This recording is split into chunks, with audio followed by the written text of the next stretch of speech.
Yo, Seth, great to see you again. Hope you're doing well. Great to see you. Yeah, doing great. Thanks for the What, time. absolutely. Where are you based right now? I'm in San Luis Obispo, California. It's the Central Coast, California, right pretty much exactly in the middle of LA and San Francisco on the coast. Oh, yeah, it's That's beautiful there. So, Seth, dude, you and I have known each other for it's got to be 22 years now, 21 years, probably a long time. I met yeah. you. You walked into a house I think I was staying at or visiting in Huntington Beach. And I was a fan of Watashi Wa, but way back when. So it's been really cool to follow your creative and musical journey. But for folks that don't know, I'd love for you to give them your story on why did you choose music as a path? Like, what was it about music that pulled you in that obviously became something that you just couldn't quit and haven't been able to quit for the last 2 to 3 decades? Yeah, I haven't been able to, huh? Get it out of my system. You both, brother. Well, I I've always loved music. I kind of grew up with music around me and my family. My grandma had a public funded TV show where she taught kids how to play music, basically like instruments, and it was like like a live TV show with a children's audience that was like playing rhythmic instruments and stuff. And so, and then my dad always had music, playing in bluegrass bands growing up, and having people around the house playing music, string music. And that was just kind of always around us. So I think that's a big part of it, probably, is it's just kind of always been a part of my life. And then I think getting to a place where it was a tool in my own life to be able to express myself and kind of get ideas out, especially in those teenage years. Oh, yeah. When you're just feeling it, you got a lot to say. And so that was I don't understand, yeah. So that was such a cool part of my music growth, that I think where it really became part of me, the way that I see myself is like that expression musically. And then I think I love art. I love creativity in general. There's been a lot of different paths I've taken in life to do art, other types of art, and creative things. But music is so special and rare, I think a rare type of creative art form, because it can have of how it connects people and ideas, and just the vibrational part of it too, like rhythmic part of it, that we're all kind of like, as humans, I think, connected to dancing and vibration, and then how the spiritual aspect of it all too. Totally. It's very powerful. So that's, I think, that's all of that is reasons why it's still in my life. I've had a period of my life where I kind of looked at, like, how can I make this my career and my because obviously you want to spend all your time and energy doing what you love. And so I've always kind of, I think, kept it in a place where no matter what, whether it's my career path at any given time or not, it's always my creative self-expression, Yeah. So That's awesome. That's awesome. Thanks for sharing. So you've had quite the career journey, being on both independent artists, being on record companies. You've been a part of a record company that no longer exists, Betty Rocket. Shout out to them. What's that journey been like? You've been a part of like multiple, I'll say, like eras in just music consumption, from CDs to downloads to streaming and beyond. Like, what's that been like for you just as a creator? Is it frustrating? Is it exciting? Like, what's been some of your experiences just in the music world as we've lived through this in the last 2 decades? Yeah, yeah, definitely we've seen a lot, right? You've seen it too.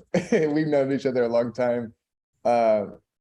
And the music industry has just gone through so much in the time that I've, yeah, definitely been part of music.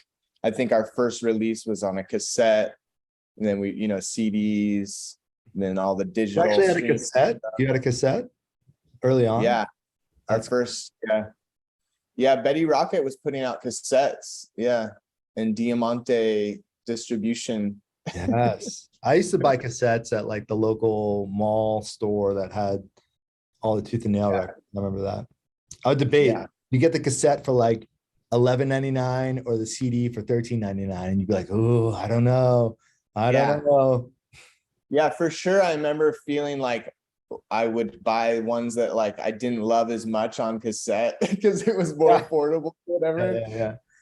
But yeah, so yeah, we've seen a lot, and then getting into streaming and even the changes there, and how marketing has impacted, social media has impacted. Gosh, right?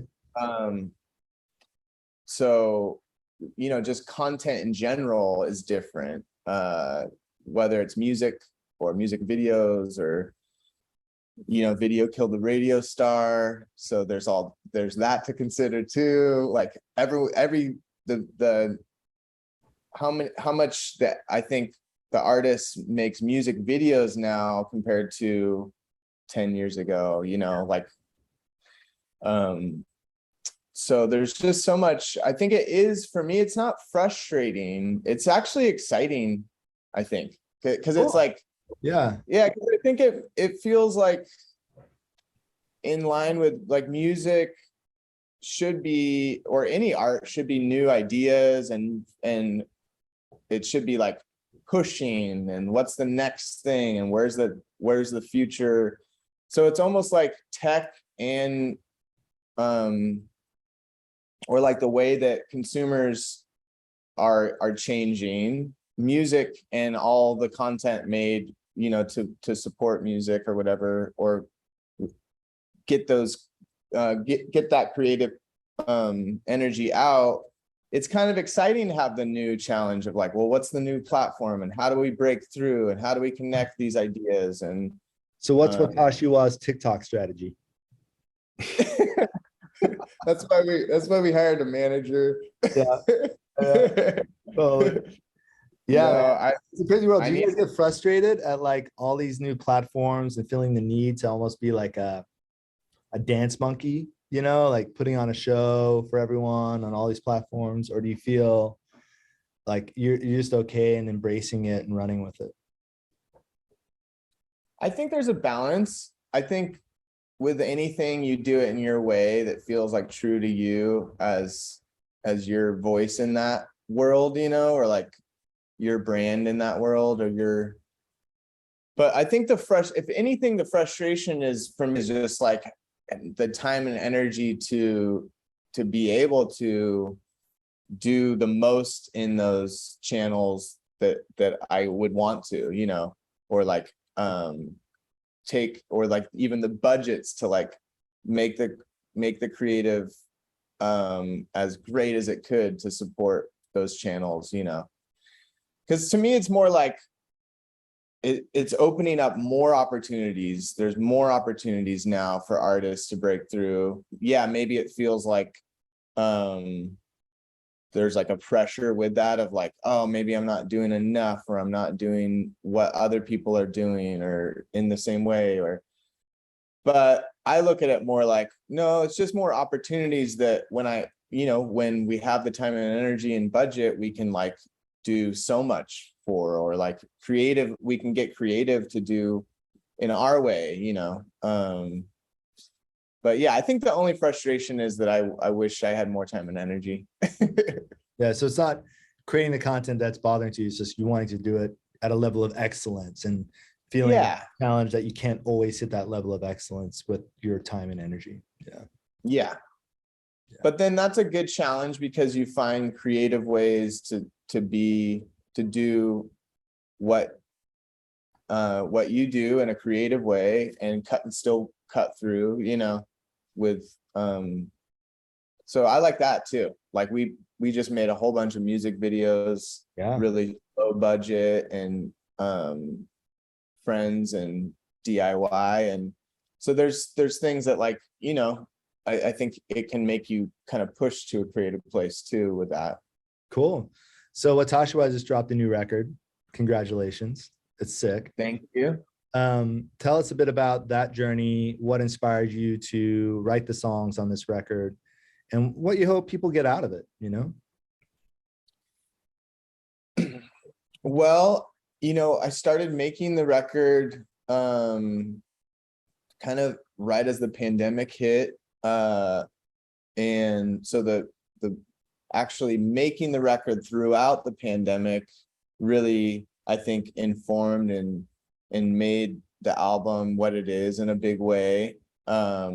Also being like a father, having children, kind of going through the pandemic and like teaching a lot of things at the same time as like expressing myself and my own ideas was, you know, definitely like a reflection on the album. And I think for me, making almost like this self anthem of optimism and hope for the future, and what like a big picture offering of you know, moving up, moving forward, and sharing at least my like vision a little bit, or like opinion on that through the music. You know, it helps because sometimes you can have a conversation really sensitive during the pandemic, sharing ideas, you know. Sometimes you can have polarizing, very polarizing time. So sometimes you can have a conversation or an opinion and it can sting a little bit, whereas music can soften. Art does that, but music especially can soften. And I think especially having this, I had hoped to create like an optimistic, hopeful tone to the album, even just the sound of the album, making songs that hopefully would make people want to like dance and feel good and happy, and also combining like some content in the lyrics that hopefully give people something to like talk about and maybe even be challenged with a little, not challenged, but hopefully challenged with optimism, but challenged to definitely think a little bit different than the mainstream, you know? Yeah. So yeah, the album's called People Like People, and it's, you know, I think an appropriate name in the way that I like the double meaning of like, we're all so similar to each other, but we also really love each other. You know, we really are grounded in the truth of love and, you know, liking or whatever. So that double meaning of like, we're similar, but we also are connected in that I think humanity really does have a desire to love and to move forward and to grow and together. So that's a lot of the album kind of from myself was like an anthem of this. How do we move forward? How do we look at this? How do we talk about it? And, you know, have a little fun with it, take it a little lighthearted. Sure. And so, yeah, the artwork, you know, we kind of went that way too, with just the art direction of, you know, wanting it to feel a little bit this juxtaposition of nostalgia, like where you're seeing these old print stock pieces from the mid-century, combined with like we put like masks on them. And I think even just like the direction of the typography and everything, trying to again bring that like lightheartedness and that nostalgia for people to like it softens a little, and then we can maybe say like, oh, let's talk about that, you know, like, so that's, I hope that makes sense, but that's for me, that the album kind of like the self anthem of, you know, let's look towards the future with optimism and kind of learn from this really interesting time in history, you know? Yeah. One of my favorite parts of the album is how collaborative it is. You had a lot of friends join you in writing and performing on these songs. And, you know, it's something I've thought about and talked about a lot when it comes to more rock and pop music, because it's something that happens with every hip hop record, right? You've got like 8 to 20 features and collabs. And it's so cool to me because everyone's working with each other. And music in general just feels like it's really become more collaborative over the last decade. But I still haven't seen it adopted in the same way in this sort of genre. What inspired that? And can you share a bit more about like who these features and collaborations are with and how they came together? Yeah, no, that's great. Yeah, that's definitely an intentional part of the album. I love in general, I love when artists that I really appreciate collaborate together. And I think when I was looking at this as like a Watashi Wa album that, you know, we haven't put out music in a long time, and I really wanted to connect everything that was like a, you know, as much as we can make it feel like a Watashi Wa album. And a big part of that to me was kind of like connecting people with people that have been part of our history as a band, people, other artists that we've, you know, that I've been friends with over the years and kind of have connected with through Watashi Wa. And yeah, I mean, like you said, I love hip hop, I love rap music, I love even like pop so much, and how much collaboration happens with those artists. You know, you see like these albums where, you know, every song is a new it's like feature, and I love that stuff. I do too. I think it's so cool. It's like cross marketing. I work in marketing too. You know, it's a way, it's stronger together, you know. It's a way to say, hey, we already appreciate and respect each other as artists, so much so that we like are showing what we can do together. And then it gives a signal to other people like, wow, that's cool. Like they appreciate and respect each other. Maybe it's an artist that you've never heard of that's on a Watashi Wa album that you go check out, and it's like, oh, I really love Amberlin. I've never heard of them, you know? Yeah. So obviously I know you really well. I'd love for you to share a bit more about like how does your faith inspire your music? Well, in a huge way, with this album and with Watashi Wa, you know, I would say that was like a big reason why I wanted to go back to making Watashi Wa music. Was it's, you know, kind of from the beginning of Watashi Wa, it had this vision for kind of like what our goals were as a band, and making the music was to have faith, you know, music that was a reflection of our faith and that was kind of on a mission to be kind of bring people optimism and hope and love and really what I believe is the gospel in their life, you know. And obviously I was very young and maybe naive when we started, because we started when I was like, I think 13 or 14. But now as an adult and making some music, you know, different projects that I've made music under the name of over the years, that was maybe a little self-reflective on what I was going through in my life over those, you know, throughout those years. And now being in a place, I think, where my faith is, you know, more of a focus again in my life. And as I teach my children what I believe and what that means, what that faith is in my life, that's a huge reflection on that. I felt like, yes, now is the time to make Watashi Wa music.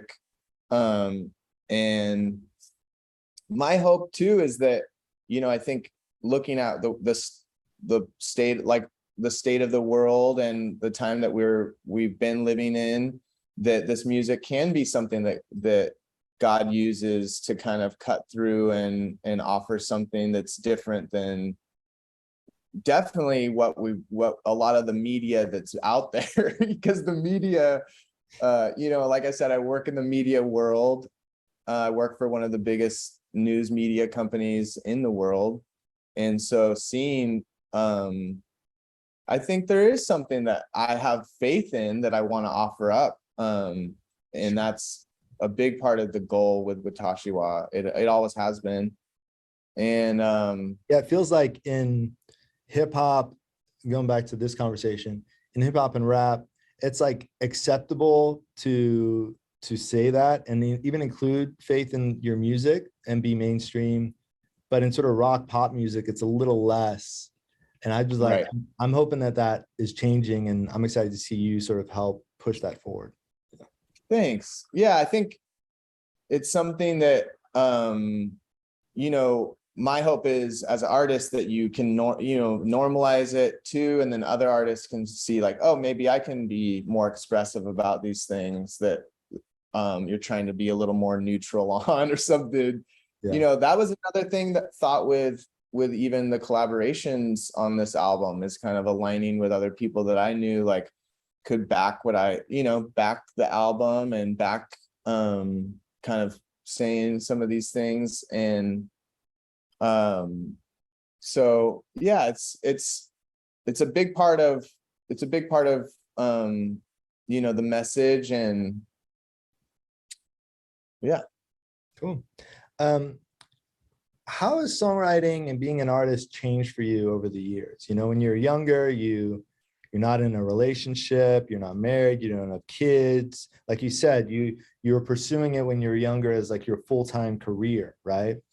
How has songwriting changed for you now that you do have a family, you do have another job, and you can almost look at it, or do you look at it any differently at all? Yeah. I think songwriting, it's always been a tool of self-expression for me, kind of like a journal in a way of whatever currently is going on in my life at that time, right? So when I was young, I wrote songs that sounded like, I was going through junior high, I was going through high school, and there's a lot there that, has changed. And of course, like going through having a family and going through divorce and, career challenges and just getting through more adult living. Of course, like songwriting has reflected that. And then, but then at the same time, you gain more understanding of the tools that you're working with too. So not only are you gaining more context and reference points in life just with aging and maturing and having more life experience, but also like your tools of creativity, you're growing and learning, oh, what if I did this, or knew more about these instruments, or you're studying more and more with music and other artists. And so that's all reflective too of just like my songwriting changing over the years. And definitely I think having a bigger picture now, or like the ability to have some clarity on more in life, where the music, the content maybe can be less, like I said, self-focused, self-reflective, and more like bigger, like universal ideas, or, you know, I think that's another signal of songwriting changing. And maturity. Yeah, maturity, yeah. But I mean, there's still a lot that I connect with from my early lyrics too, you know. I think the first lyrics that we ever had on a release were, "The TV's on, it's like a bomb, it's gonna destroy us all." Still so true, Yeah. right? It's like, you know, in a lot of ways, like connected to the media, or the feelings that I have on this album with our media consumption, or social media consumption in our day and age. Yeah. But yeah, it's fun to look back on your growth in every way, but with songwriting, it's fun. Yeah. What advice would you have for like artists just starting out, or maybe just released their first music and are struggling and trying to figure out like where do they go, like how do they break out to the next plateau, if you will? Like what perspective do you have for them?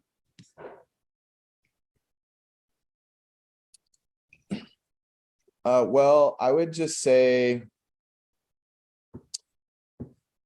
the finding a place where there's no self-doubt, or no No FUD. no fear, you know, within yourself.